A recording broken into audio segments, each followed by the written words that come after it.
Alam mo, kung mahal ka talaga niyan, pipiliin ka pa rin yan kahit sa sitwasyon na hindi ka nakapili-pili. Pipiliin ka pa rin yan araw-araw kahit minsan nakakabwisit ka na.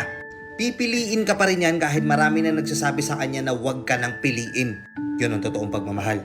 Hindi yung magkamali ka lang ng konti, ayaw na sa'yo. Nainis ka, nainis din siya. Ano yun? Hindi ka naman perpekto. Natural, may mga pagkakamali ka, may mga pangit na ugali ka. Yung tipong ginawa mo naman lahat sa kanya, lahat ng kabutihan pinakita mo sa kanya. Tapos nakita niya yung isang maliit na pagkakamali mo, isang maliit na flaws mo. Ayaw niya na agad sa'yo. Putya, di ka mahal niyan. Binitawan ka agad, di ka mahal niyan. Kasi ang totoong pagmamahal, ang totoong nagmamahal, tatanggapin ka niyan kahit may flaws ka pa. Pipiliin ka pa rin yan araw-araw. Kahit nasa sitwasyon na kasuko-suko na, lalaban at lalaban pa rin yan para sa'yo. Pero kung maliit na bagay bumibitaw yan, lipat mo na yung pahina. Baka hindi para sa'yo yung topic dun sa pahina na yun. Nakuha mo?